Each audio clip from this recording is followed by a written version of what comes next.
હાલ વડોદરાથી દુઃખદ સમાચાર સામે આવી રહ્યા છે। વડોદરા શહેરની મધ્યથી પસાર થતી વિશ્વામિત્રી નદીનો કિનારો અસામાજિક તત્વોનો અડ્ડો બન્યો છે।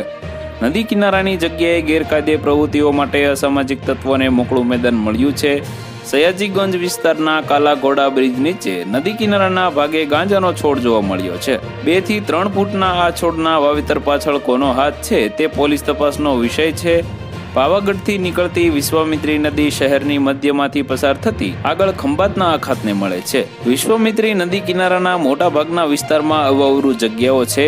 નદીમાં મગરનો વસવાટ હોવાથી કેટલાક સ્થળે લોકોની અવરજવર માટે સરકારી તંત્ર દ્વારા પ્રતિબંધ લગાવવામાં આવ્યો છે। રાહદારીઓની અવરજવરથી દૂર એવા એકાંતના સ્થળોને અસામાજિક તત્વોએ અડ્ડો બનાવ્યો છે। અસામાજિક તત્વો દ્વારા આ વિસ્તારમાં ગેરકાયદે પ્રવૃત્તિઓ કરવામાં આવે છે।